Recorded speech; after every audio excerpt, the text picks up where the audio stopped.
اپنی زبان سے اس کو پڑھو۔ ترجمہ۔ اور بولا سوار ہو اس پر اللہ کے نام سے اس کا چلنا اور ٹھہرنا، تحقیق میرا رب ہے بخشنے والا مہربان۔ اور وہ بہتی رہی پانی کی لہروں میں مثل پہاڑ کے۔ یہ آیت جب پڑھی کشتی پر پانی پرواں ہو گئی۔ حضرت نوح علیہ السلام نے الہام الہی سے ہاتھی کی پیشانی پر ہاتھ رکھ کر پھیرا۔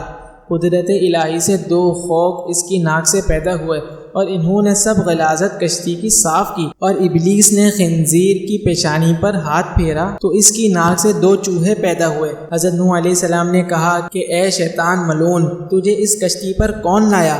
شیطان ملعون بولا، اس وقت کہ تو نے خنزیر کو ملعون کہا اور میں جانتا تھا کہ تم مجھے ملعون کہو گے، لہٰذا میں خنزیر کے ذریعے اس کشتی میں آیا ہوں۔ چنانچہ چوہے جب کشتی میں سوراخ کرنے لگے تب حضرت نوح علیہ السلام نے خدا کی بارگاہ میں فریاد کی، اور حضرت جبرائیل علیہ السلام نے حضرت نوح سے کہا کہ تو شیر کی پیشانی پر ہاتھ پھیر۔ تب حضرت نوح علیہ السلام نے شیر کی پیشانی پر اپنا ہاتھ پھیرا تو دو بلیاں اس کی ناک سے پیدا ہوئیں، اور ان بلیوں نے سب چوہے کشتی کے کھا لیے، اور اسی دن سے بلی دشمن ہوئی چوہے کی۔ حضرت نوح علیہ السلام نے ماہ رجب کی دوسری تاریخ سے عشرہ محرم الحرام تک تقریباً 6 ماہ 8 دن کشتی پر رہے۔ بعد جناب الہی سے آواز آئی اور اللہ کی طرف سے حکم ہوا، اے زمین نگل جا اپنا پانی، اور اے آسمان تھم جا، اور سکھا دیا پانی، اور ہو چکا کام، اور کشتی ٹھہری جودی پہاڑ پر، اور حکم ہوا کہ دور رہو قوم سے جو بے انصاف ہے۔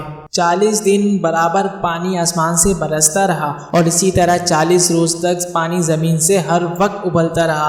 پھر 6 مہینے کے بعد پہاڑوں کے سر کھلے اور کشتی ٹھہری ہوئی تھی جودی پہاڑ پر، اور یہ پہاڑ ملک شام میں ہے۔ پھر جب بارش موقوف ہوئی اور زمین خشک ہو گئی، اور اتنی خشک ہو گئی کہ ایک قطرہ بھی پانی زمین کا نہ رہا، اور جب پانی خشک ہو رہا تھا تو کشتی نوح اس دن زمین حجاز میں تقریباً 70 مرتبہ بیت اللہ کا طواف کر کے ملک شام کی طرف نکل گئی اور جودی پہاڑ پر ساکن ہو گئی، اور پھر اس کے بعد جہاں کہیں پہاڑ تھے وہ سب دکھائی دینے لگے۔ حضرت نوح علیہ السلام نے کسی پرندے کو زمین پر بھیجا تاکہ وہ خبر لائے کہ زمین پر کس قدر پانی ہے۔ وہ پرندہ جو حضرت نوح علیہ السلام نے بھیجا تھا وہ زمین پر جا کر دانہ چگنے میں مشغول ہو گیا، اور پھر وہ واپس نہ آیا۔ اس سبب سے اللہ تعالیٰ نے اسے اڑنے سے معذور کر دیا۔ پھر اس کے بعد حضرت نوح علیہ السلام نے کبوتر کو بھیجا، وہ زمین پر جا بیٹھا اور کچھ سرخی تر اپنے پاؤں پر لگا کر کشتی پر لے آیا۔ تب حضرت نوح علیہ السلام نے کبوتر کے حال پر دعا فرمائی کہ پوری مخلوق اس کو پیار کی نگاہ سے دیکھے،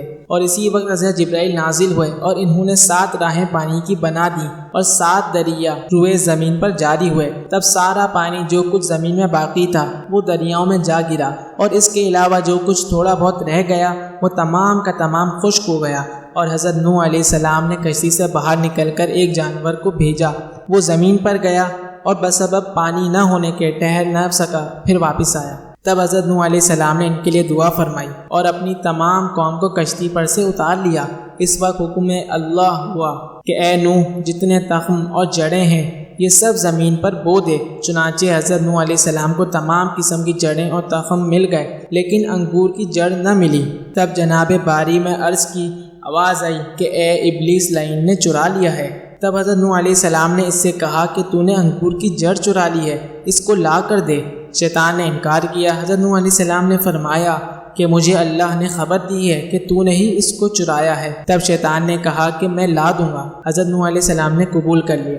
پھر کچھ ہی دیر بعد اس نے لا کر حضرت نوح علیہ السلام کے سامنے پیش کر دی، اور اس نے ایک شرط یہ بھی رکھی کہ جب تم بو دو گے تو اس کی جڑ میں 1 بار تم پانی دو گے اور 3 بار میں پانی دوں گا۔ یہ بھی حضرت نوح علیہ السلام نے قبول کر لیا۔ پھر انگور کو زمین میں بو دیا گیا۔ چنانچہ حضرت نوح علیہ السلام نے اس کی جڑ میں 1 دفعہ پانی دیا، اور شیطان لعین نے 3 دفعہ لومڑی، شیر اور سور، ان تینوں جانوروں کو مار کر ان کا خون اس کی جڑ میں ڈال دیا۔ اور جو شیرینی ہے انگور میں وہ تو حضرت نوح علیہ السلام کے پانی دینے کی وجہ سے ہے، اور اس سے جو شراب بنتی ہے وہ ابلیس لعین کے پانی دینے کی وجہ سے ہے۔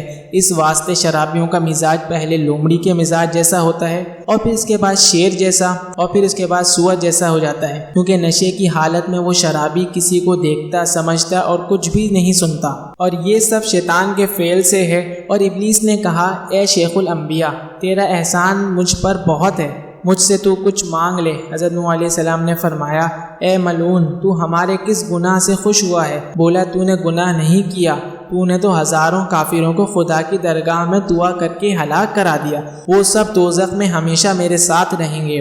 حضرت نوح علیہ السلام اس بات کو سن کر ترس کھا کر 100 برس تک روتے رہے۔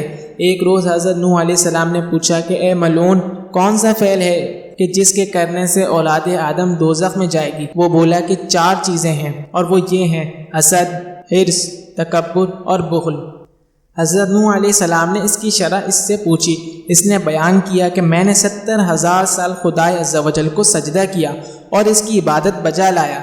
جب آدم کو حق تعالی نے بنایا اور ان کو سجدہ کرنے کے لیے سب فرشتوں کو حکم دیا، سب فرشتوں نے ان کو سجدہ کیا، تو میں نے حسد کر کے نہ کیا، اس لیے میں سزا اور لعنت کا ہوا۔ اور دوسرے یہ ہے کہ پھر حق تعالی شانہ نے مجھ کو ارشاد فرمایا کہ تو نے آدم کو سجدہ کیوں نہیں کیا؟ اس وقت پھر میں نے تکبر کیا اور کہا میں اس سے بہتر ہوں، کیونکہ تو نے آدم کو خاک سے بنایا اور مجھ کو بنایا آگ سے، اس لیے حق تعالی نے اپنی درگاہ سے مردود کیا۔ اور تیسری وجہ یہ ہے کہ حرص ہوئی آدم علیہ السلام کو گیہوں کھانے کی کہ جس سے اللہ نے منع کیا تھا تاکہ وہ ہمیشہ بہشت میں رہیں، اور میں نے ان کو گیہوں کھلا دیا، اس لیے وہ بہشت سے نکالے گئے اور یہاں گرفتار ہوئے۔ اور چوتھے بخل ہے کہ خدا تعالی نے بخیلوں پر جنت حرام کر دیا ہے اور وہ ہرگز جنت میں نہ جائیں گے۔ ابلیس ملعون نے جب یہ ماجرا حضرت نوح کو سنا کر چلا گیا، پھر جناب باری سے حکم ہوا اے نوح، کشتی کی لکڑی سے تو ایک مسجد بنا۔ تب انہوں نے جودی پہاڑ پر ایک مسجد بنائی اور وہاں بستی بن گئی، اور اس بستی کا نام سمانین رکھا۔ 80 آدمی مومن اور مومنہ حضرت نوح علیہ السلام کے ساتھ وہاں رہتے تھے، اور اس کے چند روز کے بعد حضرت نوح علیہ السلام نے وفات پائی۔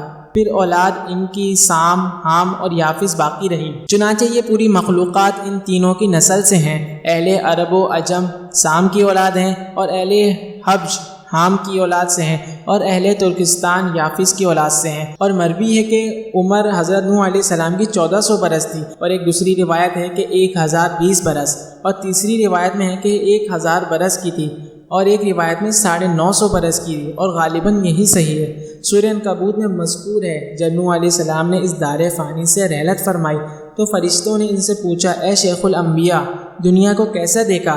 حضرت نوح علیہ السلام نے فرمایا مجھے تو ایسا معلوم ہوا ہے کہ ایک دروازے سے گھس کر دوسرے دروازے سے نکل آیا۔